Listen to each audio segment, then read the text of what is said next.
In Chapter 15, we will be looking at contributed capital in stockholders' equity.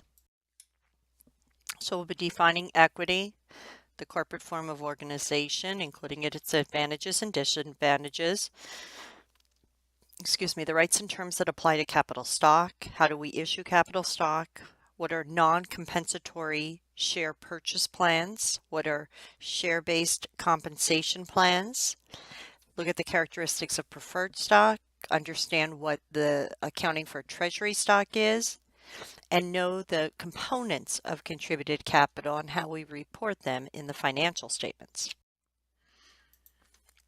So what is contributed capital? Well, it's a part of what we call shareholders' equity. So equity is basically what's left after subtracting the liabilities from the assets. The balance sheet accounting for financing activities by common equity shareholders involves, number one, contributed capital accounts. This is where we keep track of all the money or value the company receives when it sells a share of stock. So we generally split the accounts if there's par value, and we'll talk more about that. But the section of the balance sheet under shareholders' equity, contributed capital, can be made up of different accounts. Earned capital accounts are the retained earnings and accumulated other comprehensive income accounts.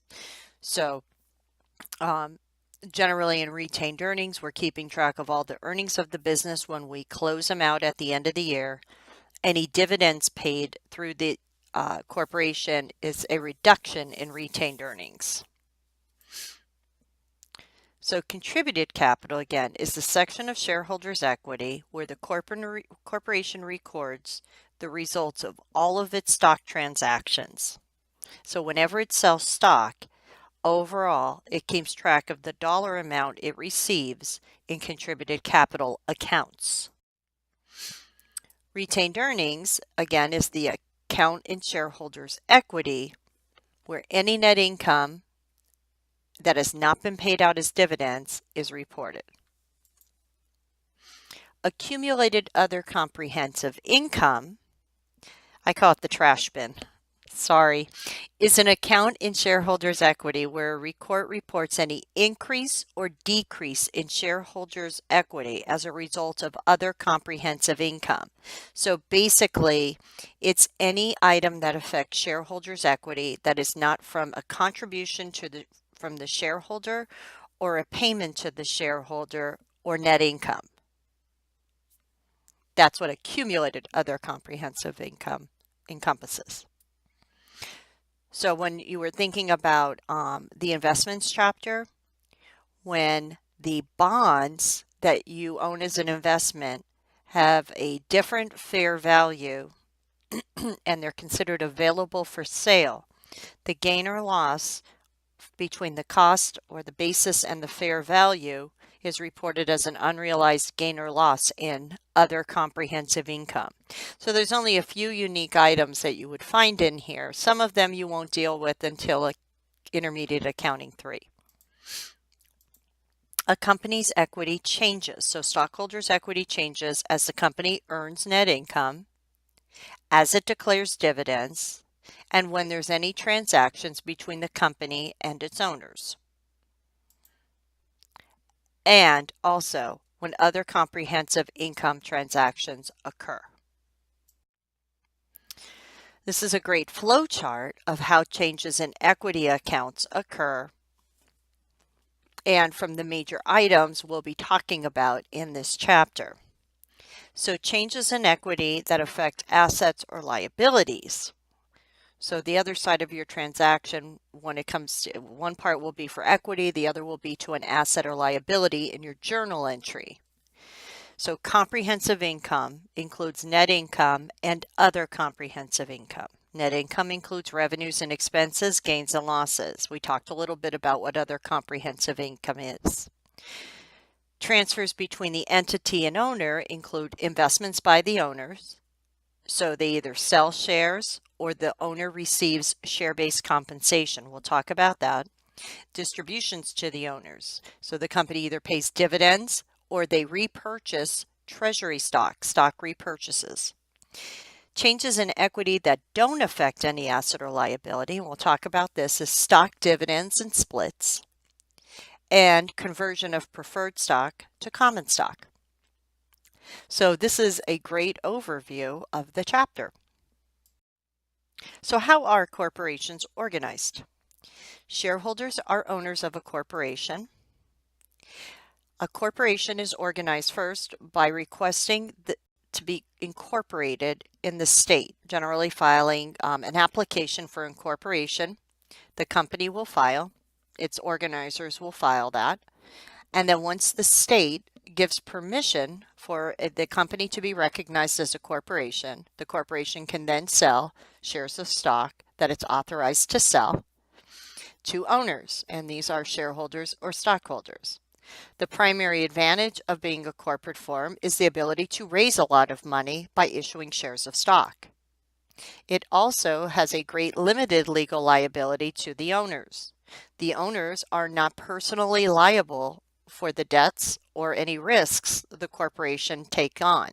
So if the corporation is being sued and the corporation cannot pay the lawsuit loss, the corporation would file bankruptcy. The most the owner can lose is what they originally invested in the stock. Corporations on the disadvantages generally pay more taxes than any other organization form because they generally have higher tax rates, and owners are subject to double taxation. What does this mean? Well, a corporation is considered an entity, so a corporation will file a tax return and pay income tax out of their own checkbook. So there's one tax going to the federal government and state government. The remaining profit is then put into retained earnings, which it can be paid as a dividend. When the owners receive the dividend, they are also taxed. So dividends are profits of the business. So the profits are taxed twice, once to the corporation and once to the owners. That's a drawback. And that's what we're just talking about there. Stock companies issue shares of stock to shareholders and operate for profit. There are open corporations. These are often called publicly traded. These are corporations whose stock can be purchased by any individual on a stock exchange. And that's really the focus of the type of company we're dealing with in this course. But there are also closed or privately held corporations. These are corporations, but the stock is not sold to the general public. It's generally owned by a core group of people, maybe family. Public corporations are owned by governmental units. Domestic corporations are companies doing business in the state or country in which they are incorporated. Starbucks is an example. Volkswagen is a domestic company of Germany. Foreign corporations are companies that are operated in a state or nation other than the one it is incorporated. So Starbucks is a foreign corporation with regard to the state of North Carolina. So just some information there. Again, corporations are a legal entity of a state. State law determines formation and the rules of the corporations for those states. An approved application becomes a corporation's articles of incorporation or their charter, their permission slip. For a corporation to perform its function, the state gives its various rights: the right to enter into contracts, to buy and sell property, to sue and be sued, to continue indefinitely, even if an owner passes away. A stock certificate is your numbered document that indicates the number of shares owned and if there's a par value.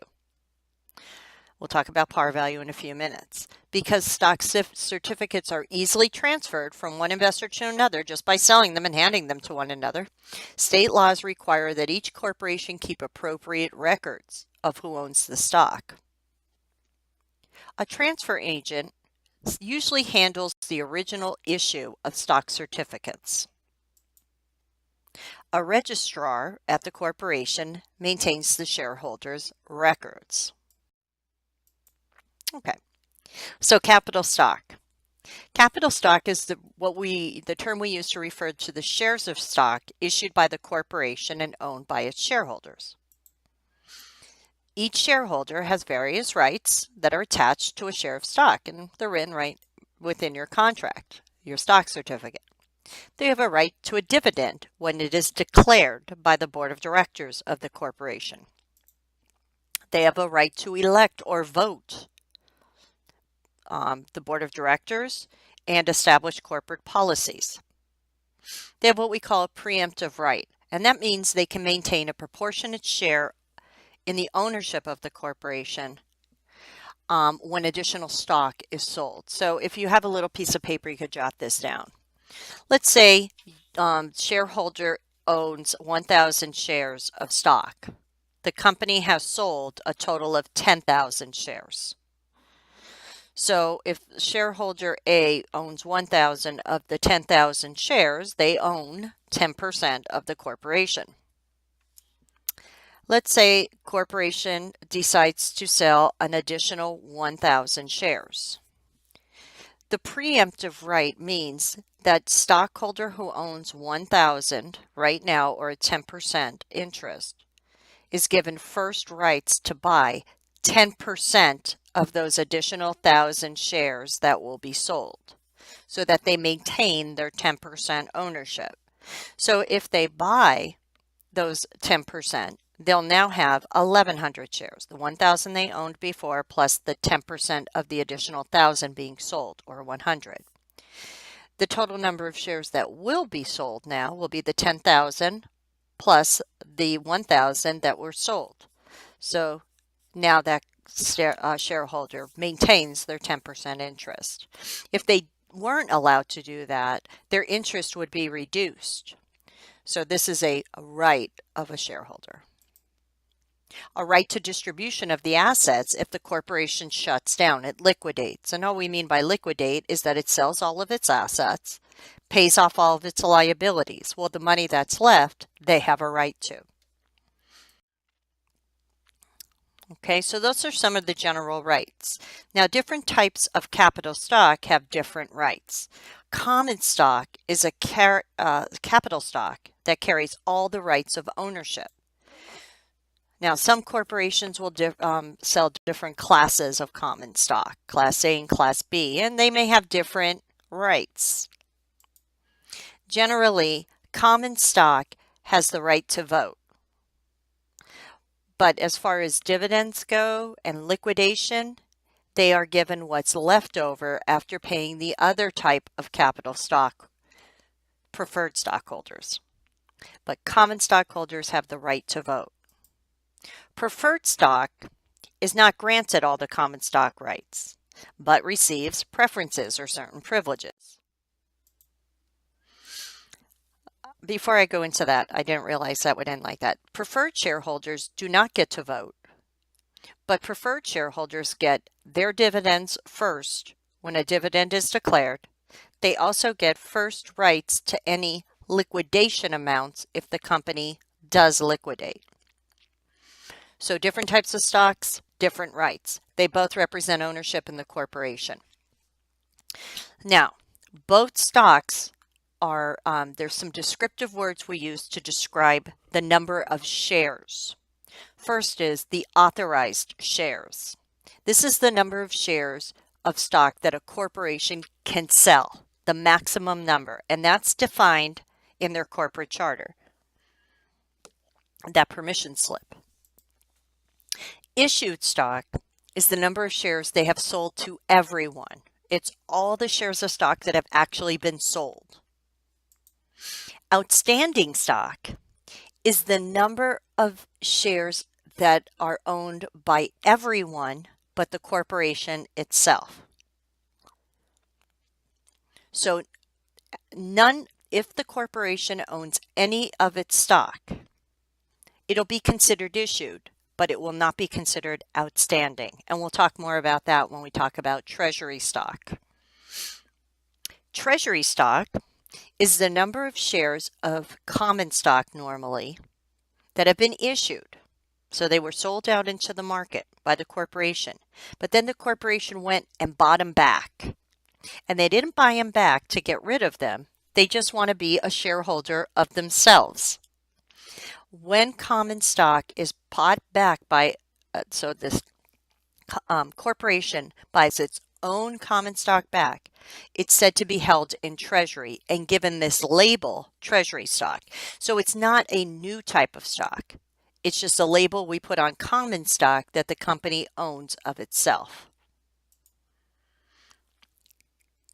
Subscribed capital stock is the number of shares of capital stock that a corporation will issue upon completion of an installment purchase contract with an investor.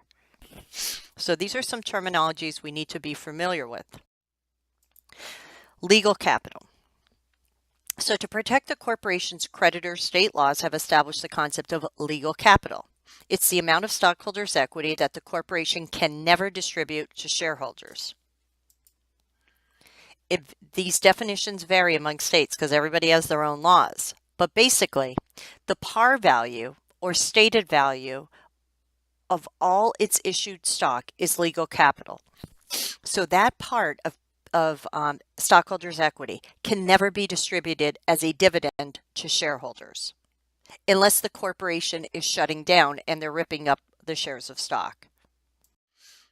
So the par value is a designated dollar amount per share. It's established by the corporation and the state in the Articles of Incorporation and is printed on each stock certificate.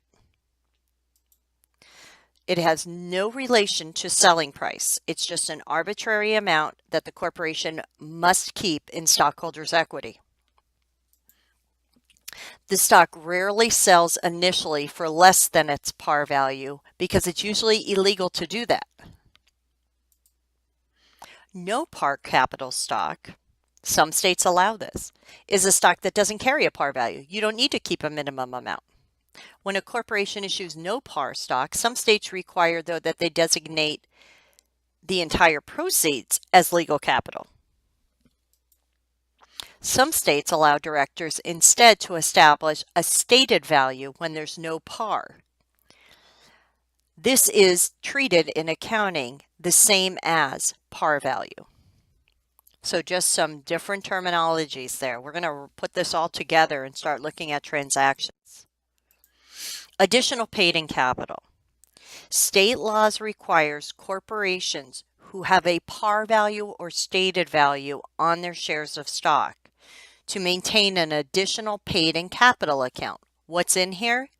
The amount the company sells the stock for above par value or above stated value. So this is another part of that contributed capital area. So we're going to see a common stock account in contributed capital, preferred stock, additional paid-in capital. Excuse me. There it is. While most companies use the term additional paid-in capital, you may also see terms capital in excess of par, paid-in capital in excess of par, or additional capital. Unfortunately, in accounting, you'll find this. We use a lot of different terminologies to describe the same thing. But in our case, we could call it additional paid-in capital or paid-in capital in excess of par. So let's see how this works. When we sell stock, it is referred to usually as common stock. The corporation charter contains how much we are able to sell. The authorization is recorded in a memorandum journal entry, which identifies how much we're able to sell, what the par stated value is, and if it's preferred stock, any preferred provisions. So when Powell Corporation issues 500 shares of its $5 par common stock for $16 a share, that's the selling price, the company will record this sale as follows. They will debit the cash account for the selling price times the number of shares. That's how much they're going to receive from selling the stock. They only will credit the common stock account, though, for the number of shares times the par value, because that's the amount they have to maintain in the company. The excess will go into additional paid-in capital on common stock. That's the name of the account. Common stock and additional paid-in capital are both contributed capital accounts that will go in that section of the balance sheet in stockholders' equity. If this were no par, with a stated value of $5, it would look the same way, except it would say additional, actually it would say the same thing.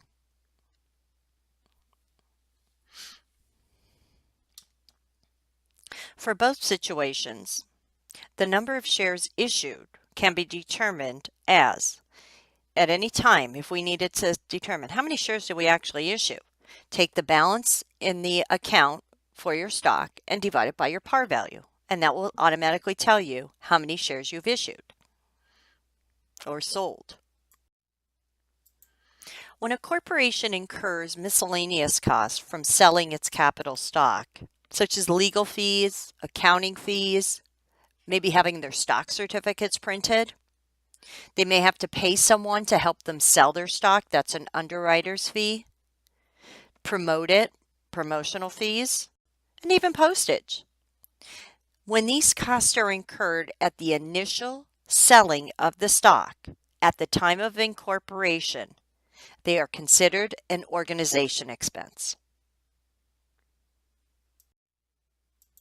Okay, we expense them. What about stock subscriptions? What are these? Sometimes investors will agree to purchase capital stock from a corporation and pay it at a later date. This creates a legally binding subscription contract between the corporation and the future shareholder. So maybe they don't want to buy it now, they'll buy it in the future. The contract requires the investor, so the shareholder, potential shareholder, to buy a certain number of shares at agreed upon price, with the payment being spread out over a specified period of time.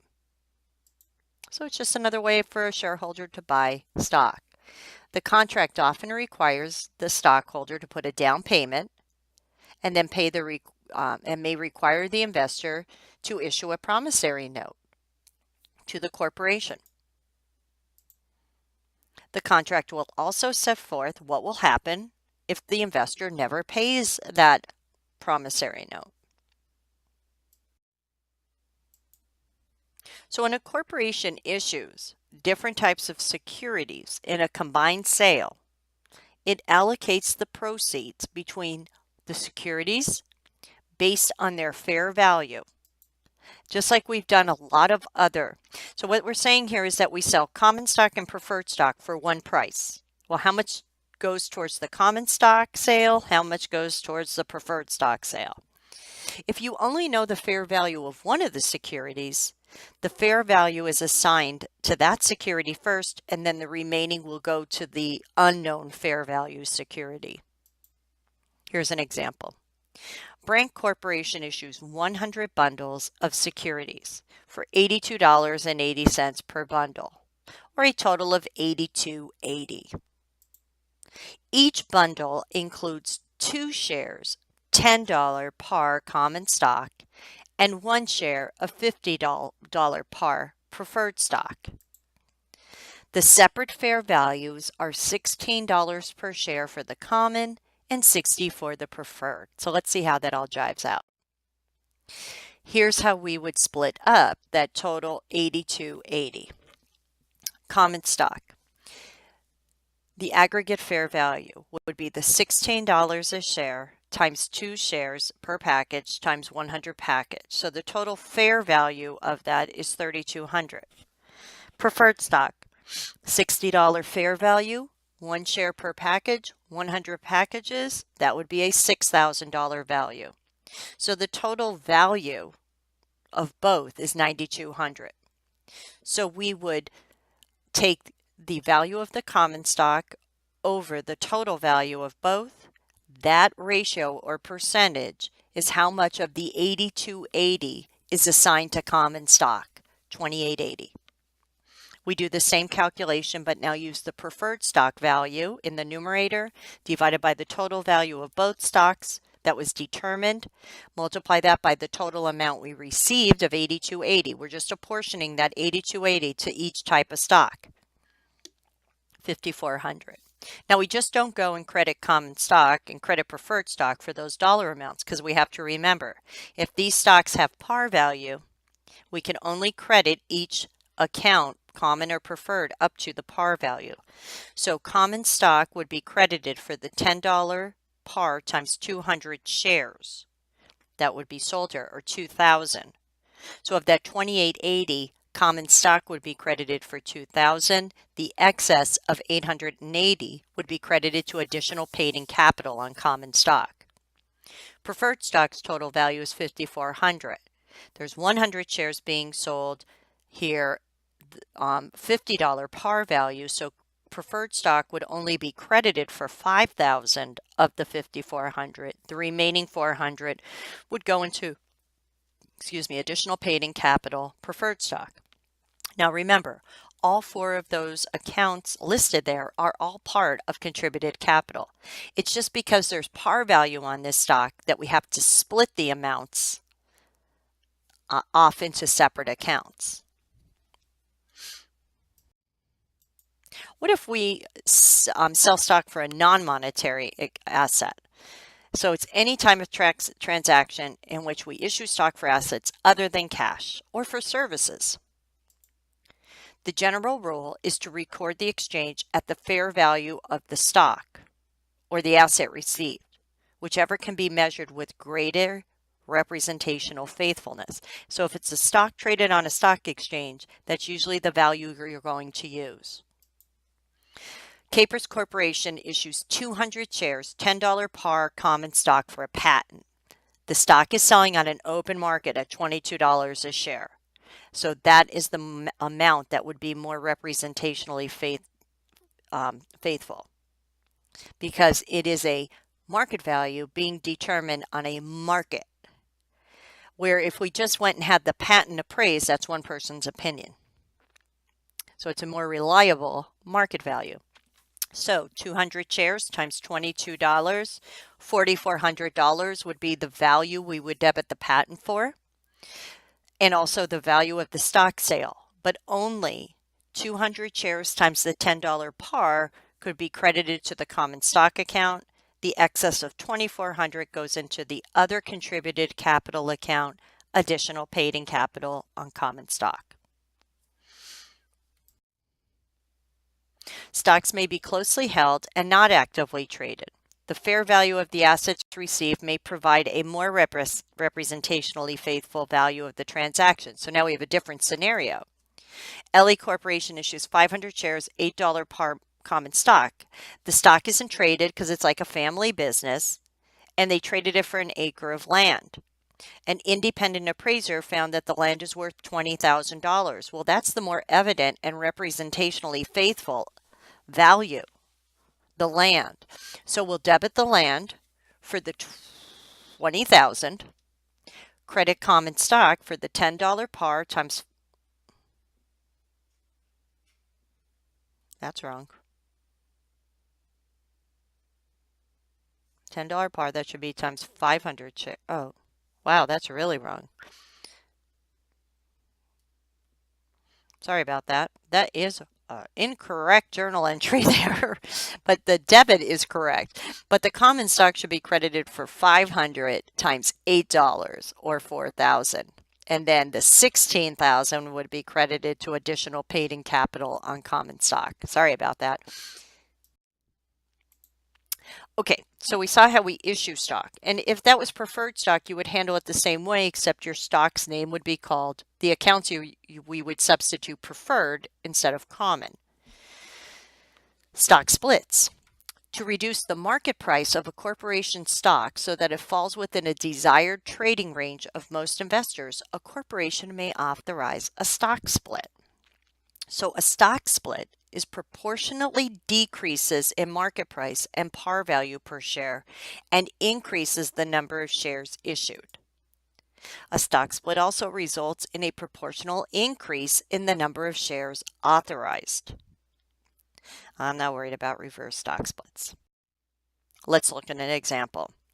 Angie Corporation has 250,000 authorized shares. It has sold 60,000 of them and has a $10 par common stock. Now, if you took note to that first bullet, companies are trading in a stock market. The prices increase in the stock market. And I always love to call Apple up for this demonstration. And I got to tell you, the one time I predicted a stock split for Apple, and I was in within days of the prediction. Because companies want many investors to have the ability to buy their stock.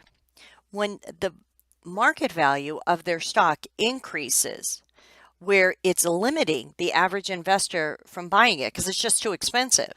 I mean, Apple was selling at $450 a share when I was looking at it with my one class, and I said, gosh, they're due for a stock split. That's so expensive. One share of stock, $450? Well, what happens with the stock split? And they actually did. They had a 4-for-1 stock split. In our example, we have a 2-for-1. What does that mean? For every 1 share of stock a shareholder owns after the stock split, they will now own 2. So for every 1 they owned, they will now own 2. If it's a 4-for-1, for every 1 they owned after the stock split, they'll own 4. Now think about that. Before the stock split 1, after the stock split, all the owners now have twice as many or 4 times as many. So there's a huge influx of new stock going into the stock market, not because they sold more, but because they converted 1 share into 2 or 4. So when you put a lot of something into the market, what happens to the price? It decreases. And that's why stock splits are used. That's what we were talking about there. So when Apple does their 4-for-1 stock split, when their stock is $428 a share, there'll be, that many more shares out there. For every 1, there's now 4. What happens to the price? Well, it should be cut down or divided by 4. So it should be 1/4 of the price it originally was. So that would be $107. The theory behind it is that when you put 4-for-1, it'll break the price down by the same ratio in the opposite direction. So a 2-for-1 will cut the price in half in the market. That's why companies do it. Back in our accounting little world, what else happens? Well, after this split with Angie, there were 250,000 shares. Now there's 500,000 shares. There's a total of 120,000 shares sold. Yeah, because for every 1 all those people had, now they have 2. And what happens to the par value? It splits in half. It goes the opposite direction by the same ratio. So now it's $5. Because the company is not receiving any more money. They're not selling more stock. They're just creating more stock and doing the opposite to the value. So if you take a look, this company had 60,000 shares sold times $10 par value. So their common stock account has a balance in it of 600,000. After the stock split, what's the balance in their common stock account? 120,000 shares times $5, $600,000. So there's no effect on the dollar amounts of our accounts. And that's why they're used. We usually record a memo entry because there is no dollar value effect, indicating the stock now has a new par, there's new number of shares issued, and the number of shares authorized. Now, we don't do anything with market value back in our accounting records because we don't normally need to.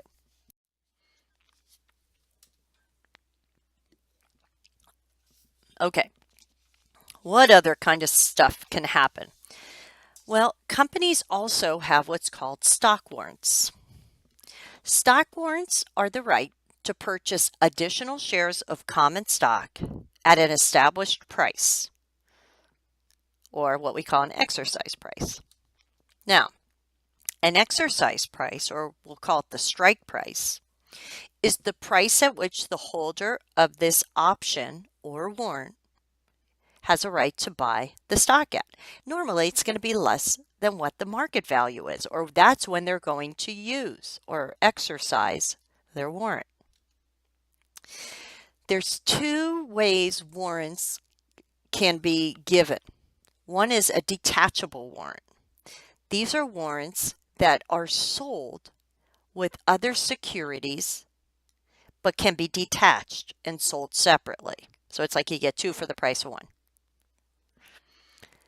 Here's an example. Rajesh Company issues 1,000 shares of $50 par preferred stock with detachable warrants for $106,000 on January 1, 2016. Each share of preferred stock is issued with 5 warrants. Remember, that's giving the right to someone to buy additional shares of common stock. Now, there's 5 warrants, so 5 of these rights. Each warrant entitles the holder to purchase 1 share of common stock at $50 a share. The shareholder has up to 2 years to do this. They don't have to. They just have the right to. If they don't want to, they can let them expire and go away. But how does the company account for this? First of all, the fair market value of the preferred stock is $72,000 on January 1, 2017. We need to know that. We also need to know, since these warrants are detachable and can be sold separately to someone, so the person who buys them with a preferred stock they're not the only one who are entitled to do it. They could detach them and sell them to somebody else who may want them, make some money on them. Right now, the preferred stock is selling at $72,000 and the warrants are selling at $8 each. That's their market value. So when the company sells the preferred stock with the warrants, they're going to debit cash for $106,000. They're going to figure out how much of the $106,000 should be allocated to the warrants, how much should be allocated to the preferred stock. So just like we did with the selling 2 different stocks for one price, we're doing the same thing here. We're selling 2 different equities for the same price, in the same price. So we have to figure out the fair value of the preferred stock alone, $72,000. How much are the common stock warrants worth? Well, 5,000 warrants are being sold times $8 each, because there's 5 warrants per share of stock, 1,000 shares of stock, $8 each, $40,000. So the total value of these 2 equity items separately would total $112,000. We're receiving $106,000. So how much of the $106,000 should be allocated to the preferred stock? We'll take $72,000 divided by 112. $68,142.86 of the proceeds should be allocated to the preferred stock. Remembering that the preferred stock has a par value. So $50,000, the number of shares sold times the par value, would be credited to preferred stock. The remaining $18,142.86 of the amount allocated to the preferred stock from this sale would be credited to additional paid-in capital preferred stock. How much of the proceeds should be allocated to the warrants? Well, you could just take the $68,142 and subtract it from the 106, or you can figure it out like they did there. The value of the warrants divided by the total value times the $106,000. That is credited to another paid-in capital account, common stock warrants. So that's where we store that part of the sale, $37,857.14. This is when you have detachable warrants. Now, on July 1, the warrants are exercised to purchase common stock with a par value of $10 a share. The exercise price is $50 per share. So whoever owned the warrants, we're assuming one person owned all the warrants. They said, I want to buy the shares at $50 each, and I've got this piece of paper. I have the right to buy 5,000 shares, because one warrant, one share of common stock, and I have 5,000 of them. So I'm going to give you $250,000 cash. So we debit cash, $250,000. We will credit common stock for the par value. Since all of the warrants are exercised, we debit that paid-in capital common stock warrants for its full value. And then we credit additional paid-in capital on common stock for the excess. So this is when a person brings in that little piece of paper that says, I have the right to buy a share of stock for $50, how we account for them actually purchasing that stock. When the warrants are exercised, the paid-in capital account warrants account is eliminated. Okay, so that's how stock warrants work. Very similar to stock warrants are stock options. Before we get into them, many public companies especially offer what we call non-compensatory share purchase plans. I know when I was at New York Times, I was involved in this. What is it? It allows employees to buy shares of stock, usually at a discount from the market price. They're usually buying the shares of stock of the corporation. So what we would do at the New York Times is that every paycheck, I would have so much money put into a little savings account. And it was like right after Thanksgiving every year, the company would use that little savings account I have and buy the stock. And it was usually discounted a little bit from the market. That's what this is. So it's not the company giving me stock. I'm buying it, but they're allowing for it through my employment at the company. 3 criteria must be met. First, all employees who meet specific employment qualifications participate. The discount from the market does not exceed stock issuance costs avoided by not issuing the stock. And the plan has no option features other than employees are allowed a short time to decide whether they want to enroll in it. And the purchase price is based solely on the market price of the stock on the purchase date. And employees are permitted to cancel their participation and obtain a refund of any amounts they have saved up. Okay, so that's just some of the guidelines of what the plan has to meet. Now, before I go to this, let me grab my book a second.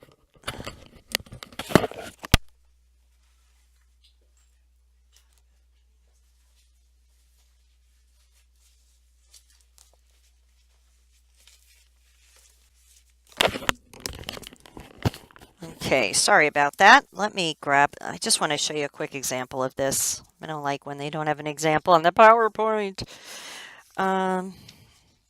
Here we go. Take a look on page 15-13 of your book. Nope, that's not the one I want.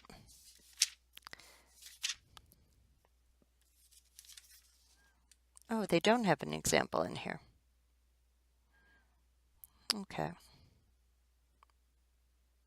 They just give us a little background on it.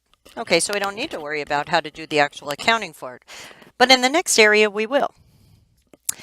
Share-based compensation plans. Now, a share-based compensation plan is when we compensate our employees, so it's actually part of their paycheck, with the option to buy shares of stock, kind of like the stock warrants.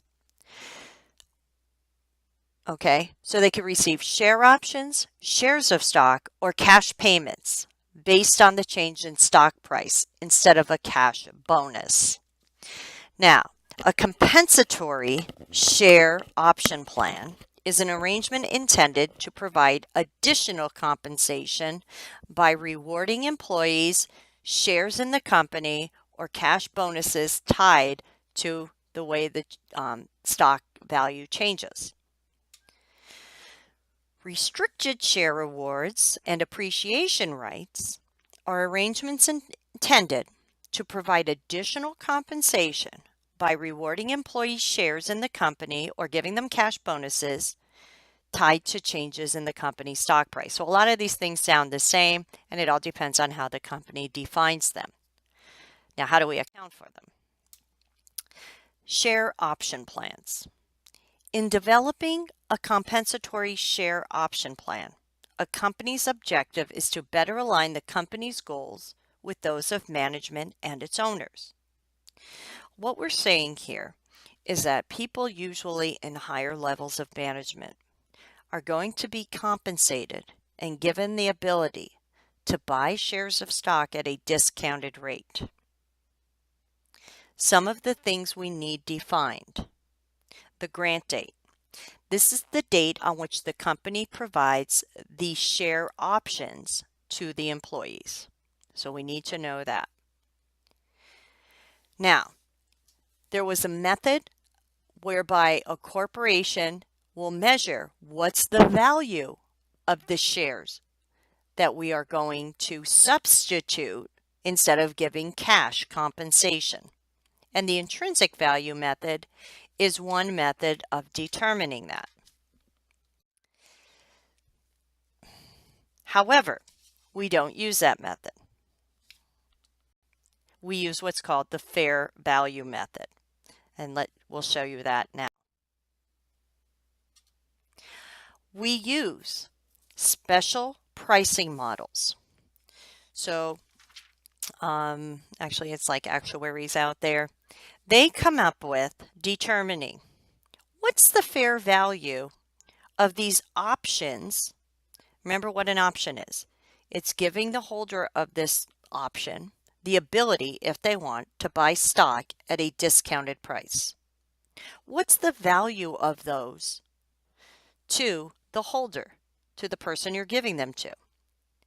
That's considered compensation to that individual. The option pricing model that a corporation uses must take into account a lot of variables. Things like how much they can buy the stock for. That's the exercise price. How long the option is available. The current, because they're usually expire options. It'll give the holder 2 years, just like the stock warrants.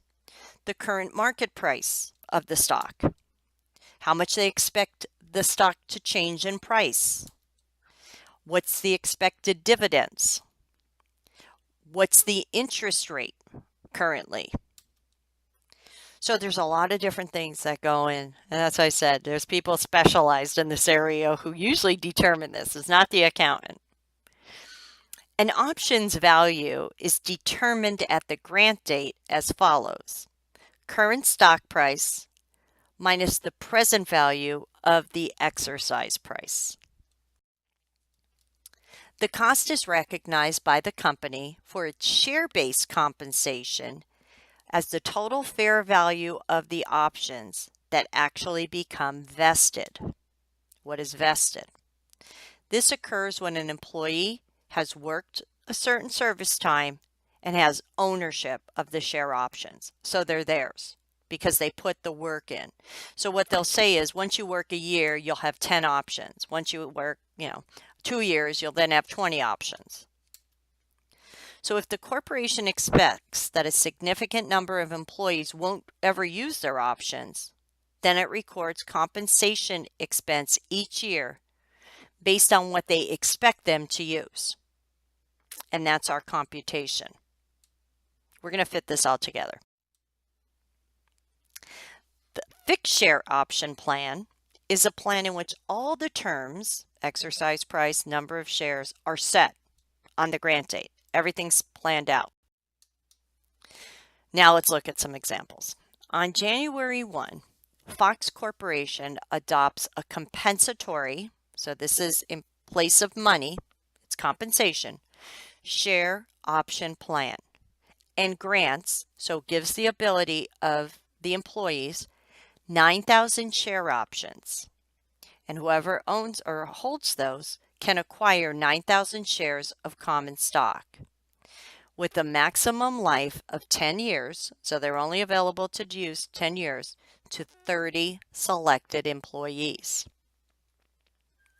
The $50 exercise price, so that's whoever owns those options, has the ability to buy shares at $50 a share. And that's the same as the market price on the grant date. Remember, we looked at the grant date. All the options vest, so they are 100% owned at the end of 3 years if the employee is still employed by the company. So you've got to work for 3 years in order to have the ability to own that option. So 2019 is when you could actually use them. Fox expects 10% of the options to never be used. The employee will never buy the shares of stock and use the option.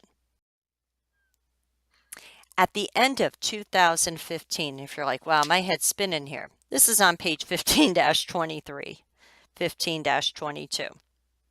Okay. At the end of 2015, 7,500 share options. Actually, that should be 2017. A total of 7,500 share options for 25 employees actually vest, and the other 1,500 are forfeited. They'll never be used. Fox determines that the fair value of each option is $18 on the grant date. So let's take a look. The total options-based estimated compensation cost on the grant date for this fixed share option plan would be the number of options expected to vest,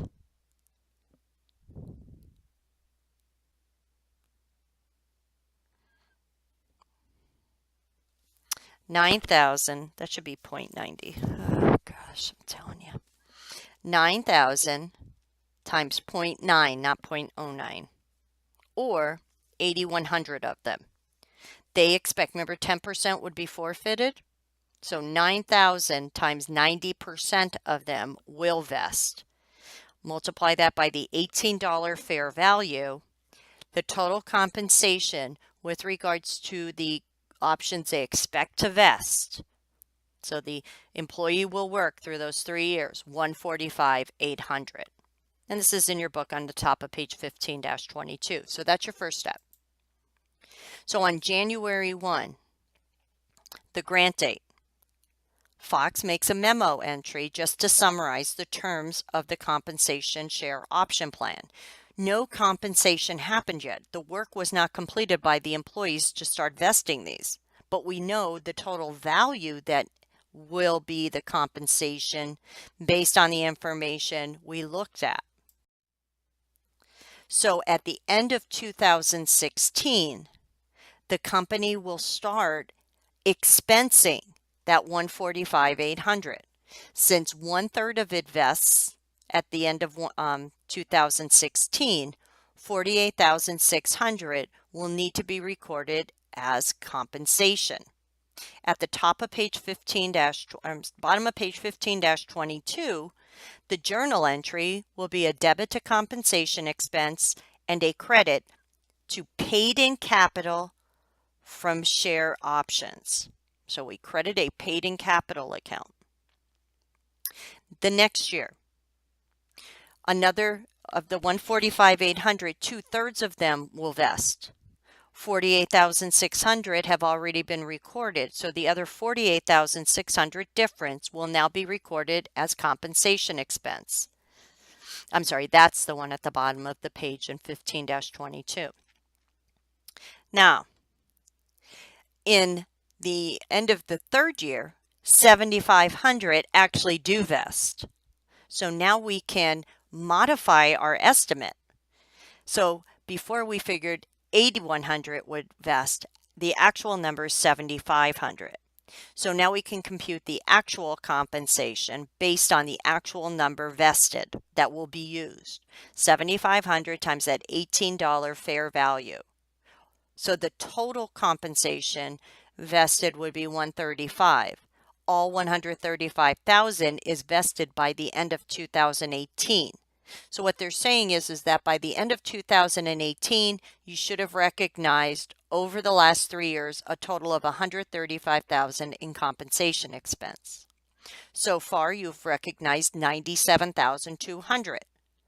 So you only need to recognize another $37,800, top of page 15-23, as compensation expense in 2018. So we would debit compensation expense, credit paid-in capital from share options. So this is how we handle these option plans.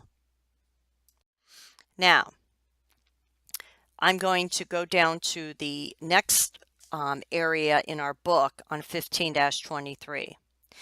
On January 5th, one employee exercises options. So they took these options they have and they purchased 300 shares of stock that the stock had a $10 par value for $50 a share, because that's what the option says. If they went to the market and bought it, it would have been $70 a share.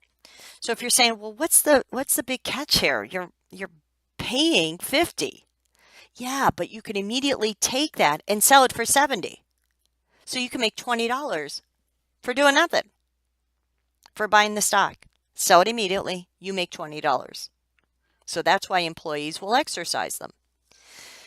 So, but to the company, what do they do the day the employee exercises 300? Well, their company's going to receive 300 times $50 a share, or $15,000. They also need to decrease their paid-in capital from share options because 300 are being exercised. So as they're exercising, we're removing them at the original fair value. We credited that paid-in capital from share options account. So 5,400. The total is considered the, quote, purchase price of the stock, 20,400. So common stock will be credited for the 300 shares times $10 par. And the additional amount received above the 3,000, the 17,400, is credited to additional paid-in capital on common stock. Okay, so that is how we handle share options plans. Now, a performance share-based share option plan are plans in which one or more terms are not fixed at the grant date. So before, everything was fixed. These plans are set up so that terms will vary depending on how well the selected employees perform during the service period. So it's just a different way of giving employees an opportunity to earn the right to buy the stock at a lower price. Here's an example. The terms of Fox Corporation's performance-based plan adopted are the same as in the previous example. 3-year vesting, $50 exercise price, $18 fair value, except Fox grants each of the 30 selected employees a minimum of 300 share options. So they could receive more, but a minimum of 300. The options vest in differing numbers depending on the market share of Fox's products over the next 3 years. So now it's dependent on something. Terms of the plan are that by December 31st, 2015, if the market share is increased by at least 5%, at least 100 share options will vest for each employee on that date. And it goes on. If the market has increased by at least 10%, another 100. So there's all these variables behind this plan. At the end of 2015, Fox determines that its market share has increased over the 3-year period by more than 20%. I think that's supposed to be 2018. In addition, at the end of 2018, 25 employees vest in 7,500 share options. So take a look at that. That's a beauty. This is also on page 15-25. We're going through the same type of computations though. 200 options, 30 employees, a 92% retention rate. Okay, and this is all given in the problem. So I'm looking on page 15-24 at the bottom. It says in 2016, the $99,360 estimated total compensation is based on the 200 shares expected to vest, and expected forfeiture rate of 8%. So this is all defined in our problem. 1/3 of them vest, so the compensation would be $33,120. In the next year, still 200 options, 30 employees, but only 88% retention rate is the amount that we determined for the end of the second year, 2017. So our compensation expense total overall is revised now to $95,040. We should recognize 2/3 of that by the end of 2017. We've already recognized last year $33,120 of it. So this year, recognize $30,240.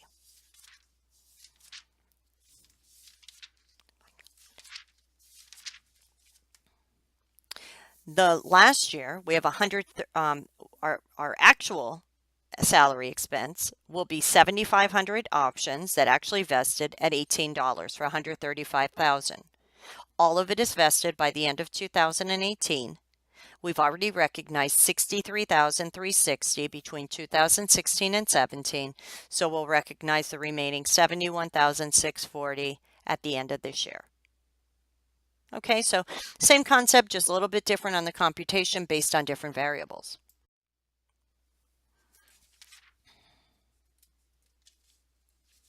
Finally, the restricted share plan.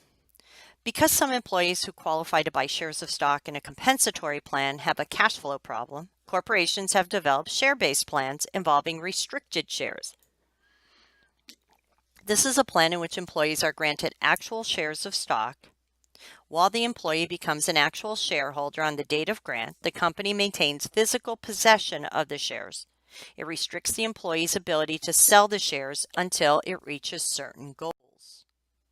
So compensation for restricted plans is determined using the fair value, market price of the share on the date of grant times the number of restricted shares awarded. That's your total compensation cost. So all of these are pretty similar. On January 3rd, Tao Corporation hires a new director of accounting. In addition to salary and other benefits, the employment package grants 10,000 restricted shares of TA's common stock that vests in 3 years if the director is still an employee. The $5 par value common stock is trading at $63 a share, and the restricted share is calculated as follows. So the total compensation would be considered $630,000 and would be allocated over 3 years. Debit compensation expense, credit paid in capital, restricted shares, because it's a different type of plan for the compensation in the first year. If the director is still an employee at the end of the 3rd year, the shares would vest and no longer be restricted. So Tao would issue the 10,000 shares to the employee. They would debit the paid in capital because it would have a $630,000 balance and give the shares of stock to the employee. Common stock would be credited for $50,000, additional paid in capital for $580,000.